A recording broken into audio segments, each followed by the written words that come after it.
Estérel TV est en compagnie de Julie Le Chanteux, ex-adjointe chargée des affaires scolaires, de l'enfance et des loisirs à la ville de Fréjus et qui siège depuis mai 2019 au Parlement européen sur la liste du Rassemblement national remportée par Jordan Bardella. Bonjour Julie Le Chanteux. Bonjour. Alors depuis 2013, date où vous avez rejoint le Front National à l'époque, il s'en est passé des choses. Tout d'abord adjointe, puis conseillère départementale et aujourd'hui députée européenne. Absolument, un parcours, j'ai envie de dire, fulgurant. Je suis consciente de la chance et de l'honneur qui m'a été donné. J'ai eu la chance que, dans un premier temps, David Rachid m'a fait confiance pour l'accompagner lors de la campagne des municipales, donc en 2013. Il a été élu en 2014 avec brio et nous avons œuvré pendant 6 ans pour notre chère ville de Fréjus. Élu en binôme au conseil départemental du Var dès le premier tour, en 2015. Et donc là aussi, c'était déjà une nouvelle aventure, de nouvelles responsabilités, tout aussi passionnantes d'ailleurs, parce qu'il y a un lien étroit entre le travail mené sur une commune et celle du département. Et par la suite, Marine Le Pen a décidé de me donner ma chance et de me faire confiance, et je la remercie pour ça, au sein du Parlement européen. Alors effectivement, en quoi le Parlement européen vous intéressait davantage que vos autres mandats? Alors, je vous arrête de suite, ça ne m'intéresse pas davantage. C'est totalement différent, mais tout aussi passionnant. Évidemment, mon mandat local, je viens de vous le dire, m'a passionné et c'est un véritable choix de ma part, car j'avais la volonté d'être proche des gens, de les aider et de pouvoir agir directement et immédiatement aux problèmes qu'ils pouvaient avoir. Au niveau de l'Union européenne, c'est un combat totalement différent, mais tout aussi important parce qu'il faut être au cœur de ce qui se passe pour pouvoir relayer, expliquer, dénoncer et proposer. Et je peux vous dire qu'il y a du boulot. Bon, on parle évidemment de toute la législation en vigueur. Absolument. On voit que l'Union européenne décide au fin fond d'un parlement, des bureaux, c'est l'administration qui décide de la taille et de la couleur d'une tomate. A priori, ils savent mieux que les agriculteurs et donc ils proposent et font voter ces lois-là. Donc nous, on essaye de justement remettre du lien entre les personnes, entre la réalité de la vie et par exemple, pour prendre, continuer sur cet exemple, un agriculteur, nous on essaye de rester à leur contact, de demander leurs besoins ou leurs idées et de le faire remonter auprès du Parlement européen lorsqu'ils proposent des lois qui sont complètement en dehors de toute réalité. Alors, au Parlement européen, vous êtes membre de la Commission des transports et du tourisme. Quels sont vos objectifs précisément? Alors, au niveau du tourisme, j'ai plein de choses à dire. La première, évidemment, de par notre région, qui est la deuxième région la plus visitée en France après Paris, ça me paraissait... On parle du département du Var. Absolument. Ça me paraissait région PACA et département du Var. Ça me paraissait indispensable, car localement, c'est une manne économique importante.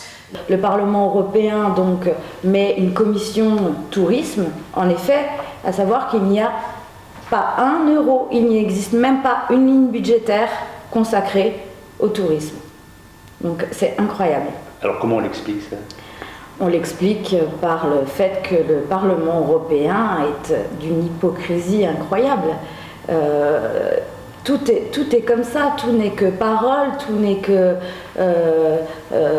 nom sur une feuille et des mots sur du papier, mais en termes d'action réelle, il ne se passe rien.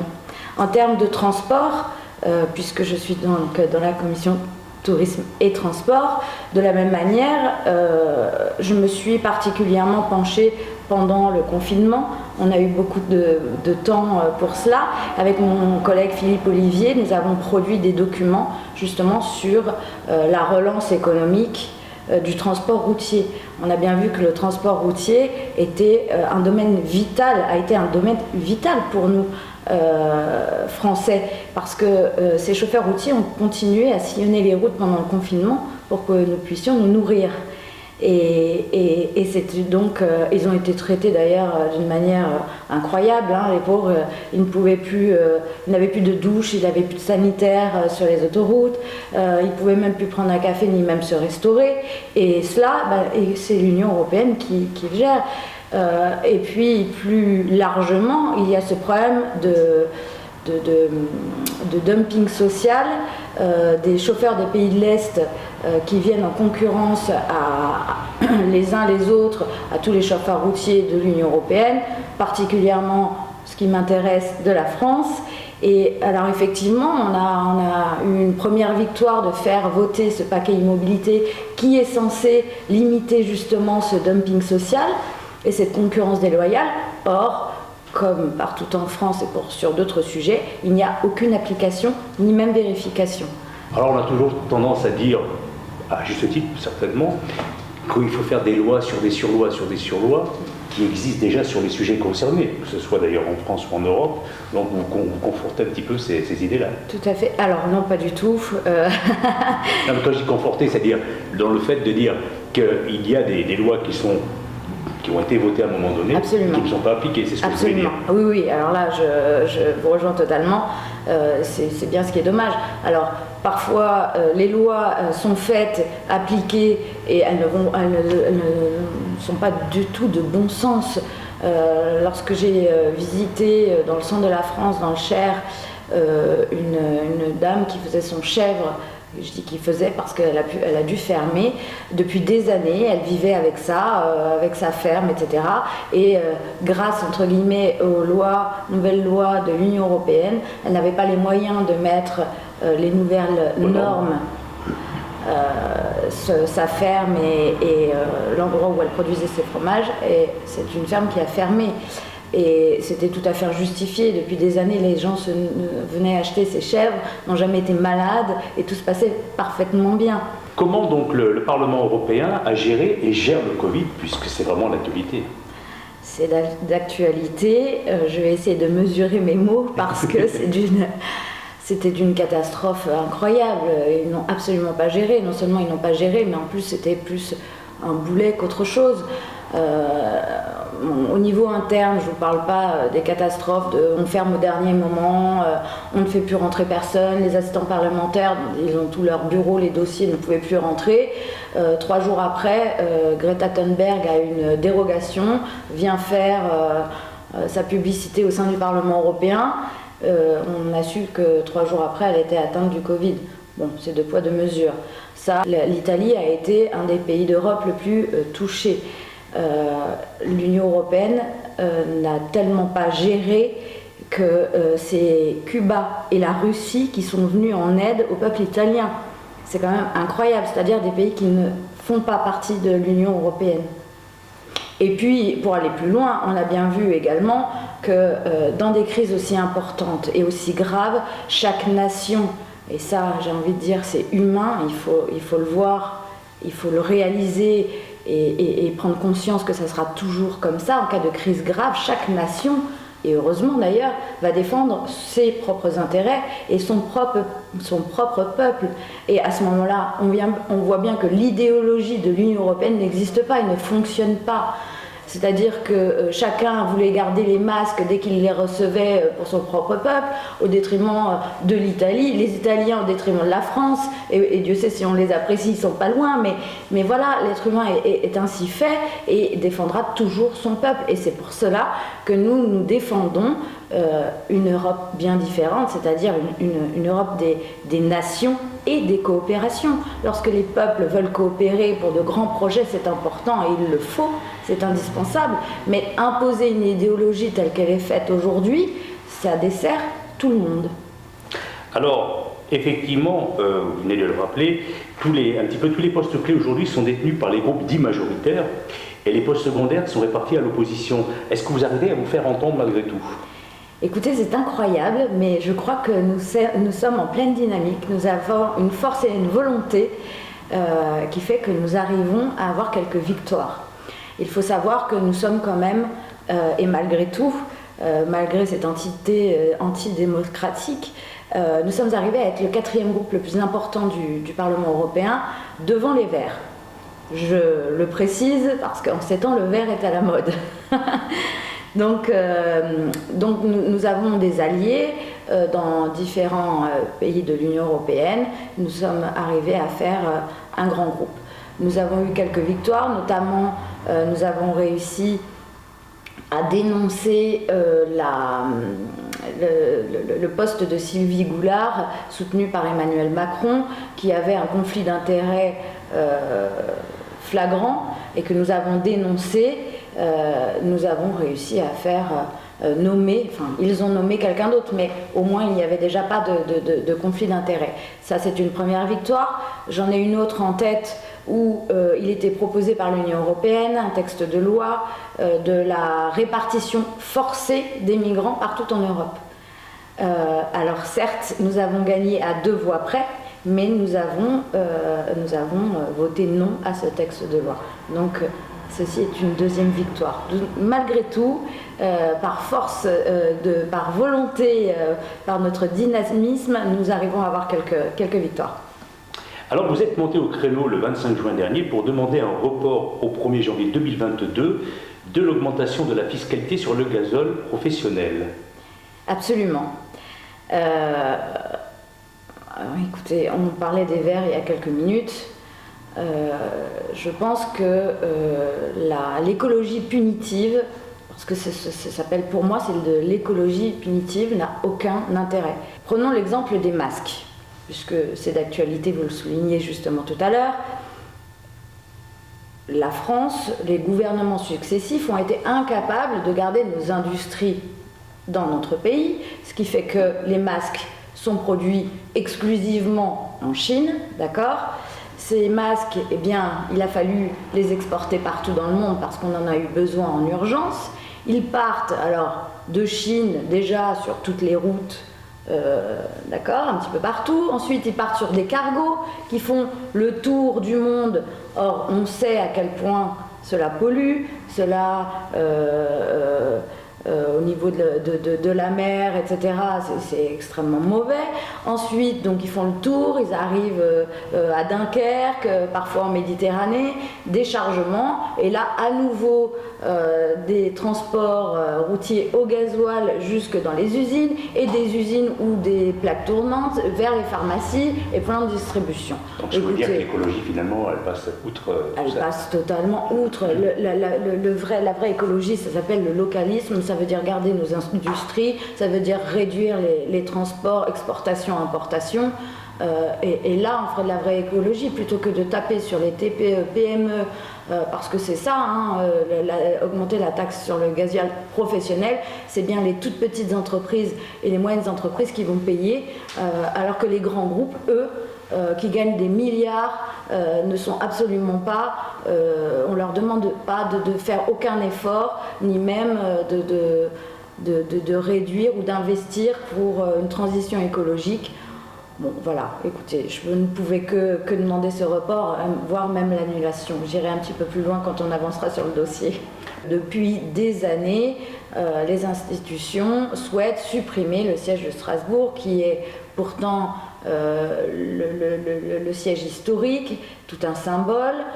Pour nous, Français, c'est indispensable, c'est une manne économique importante pour Strasbourg et donc pour notre pays, car quand vous avez plus de 700 députés qui siègent à cette assemblée, et avec leurs assistants, etc., c'est autant de personnes qui vont donc à l'hôtel, qui vont manger au restaurant, qui vont au café, et tout cela, c'est indispensable. Sinon, si le siège disparaît, c'est la ville de Strasbourg qui va être ruinée. Alors, qu'est-ce qui vous plaît dans la politique, Julie Le Chanteux ?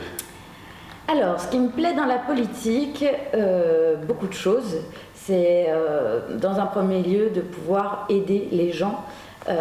les écouter évidemment dans un premier temps et de pouvoir œuvrer directement à aider des personnes dans une situation, qu'elle soit professionnelle, dans leur vie, le logement, le travail. Ça me paraît indispensable et c'est ce que j'aime, c'est-à-dire de pouvoir trouver le bon levier et de pouvoir agir immédiatement.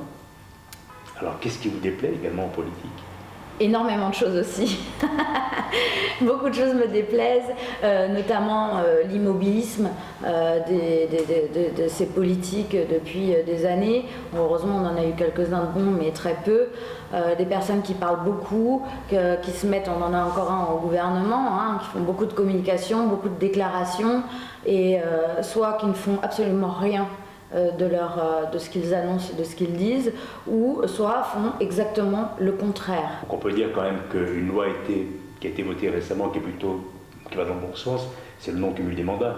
Absolument. Alors, oui et non. Pourquoi ?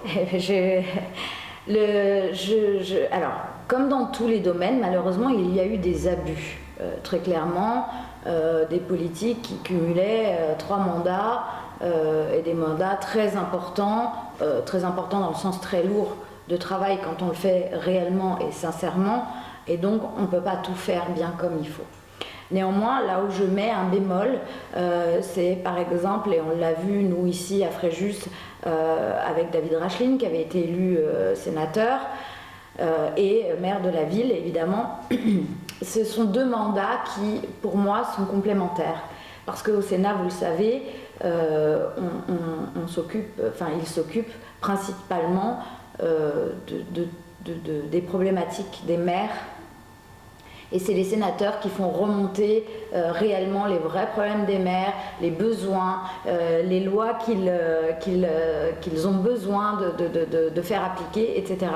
Or, si un homme politique qui a fait l'ENA, on en a besoin, certes, mais qui n'a jamais été élu de terrain, qui n'a jamais été au contact, qui n'a jamais géré une ville, ni même été maire, je ne vois pas comment il peut faire voter les lois qui correspondent aux vrais besoins. Donc si demain on devait garder, on va rester sur le côté français, qu'un seul Parlement, on devrait mieux garder les sénateurs plutôt que les députés ? Je suis un petit peu mitigée sur le sujet. Je pense que on pourrait avoir un représentant,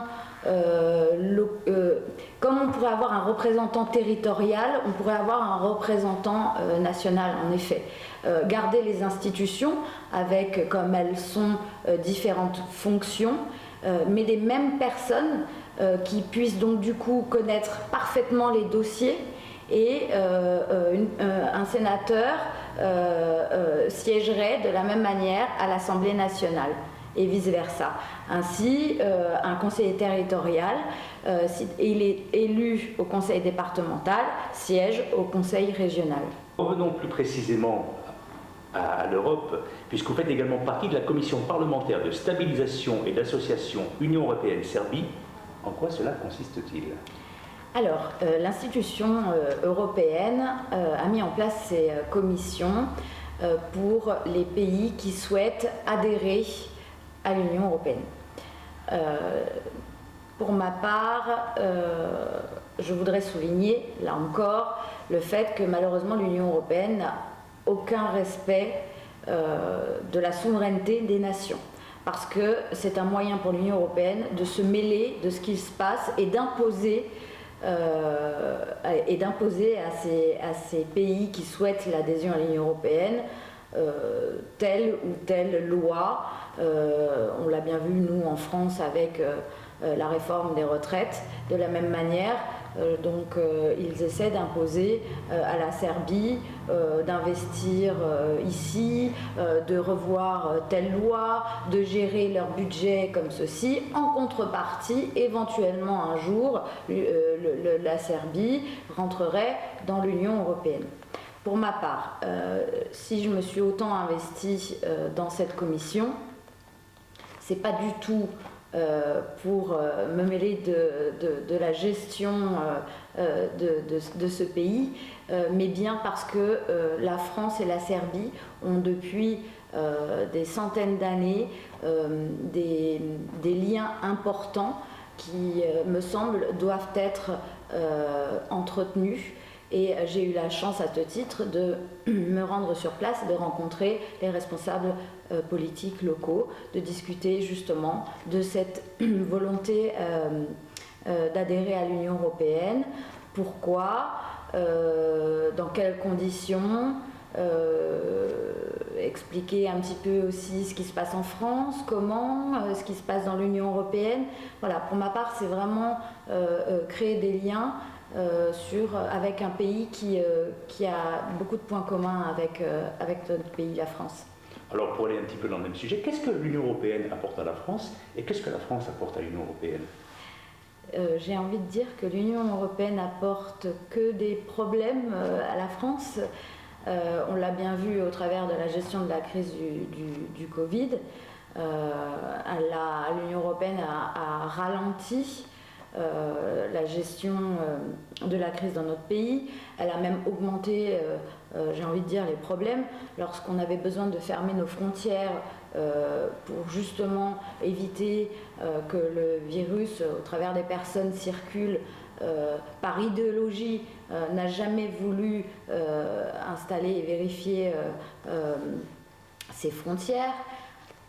Plus largement, il faut savoir que l'Union européenne coûte à notre pays 21 milliards d'euros par an, pour l'année dernière en tous les cas. C'est quasiment comme ça tous les ans. 21 milliards, les Français, de leur poche, parce que c'est l'impôt, c'est les impôts des Français, hein, donc c'est bien l'argent des Français. Alors quand Monsieur le maire dit l'Union européenne va donner autant 40 milliards à la France pour aider, etc., etc. Non, c'est le peu d'argent qui est rétribué à la France, c'est-à-dire pour l'année dernière 11 milliards, je crois. En gros, tout ce que j'ai retenu, c'est les 9 milliards que les Français perdent par an. La différence, c'est 9 milliards. C'est énorme. C'est tous les budgets que nous cherchons pour aider nos PME à s'en sortir. C'est le trou de la sécurité sociale.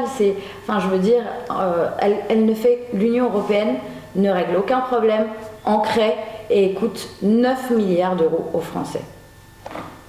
Allez, pour clôturer cette interview, Julie Le Chanteux, un mot sur la politique locale et plus largement sur l'Acadème où le Conseil a été élu en juillet dernier. Écoutez, on ne peut que se réjouir de l'entente des maires de l'agglomération. C'est la fin de la guerre des clochers. Ils ont trouvé un terrain d'entente pour de grands projets, comme ça devrait l'être au sein de l'Union européenne. Quand je parlais de coopération des nations, eh bien là, il y a la coopération des villes qui forment donc l'agglomération. Ça n'a jamais été le cas sur toutes les années passées. Ils ont fait fi des idées politiques au niveau national au profit de l'intérêt général. Et ça, mais c'est incroyable, c'est ce qui devrait se passer de partout. Quand on construit un rond-point, le rond-point n'est pas de gauche, le rond-point n'est pas de droite, c'est le rond-point de tous les habitants du coin. Et ils ont eu l'intelligence de le comprendre et de trouver des accords pour l'intérêt de tous les habitants de l'agglomération. Donc je pense qu'on ne peut que se réjouir de cela. Merci Julie Le Chanteux. Merci beaucoup, merci à vous. Merci en tout cas, nous étions ici à la permanence de Julie Le Chanteux, à Fréjus, Yvan Glazian pour STL TV.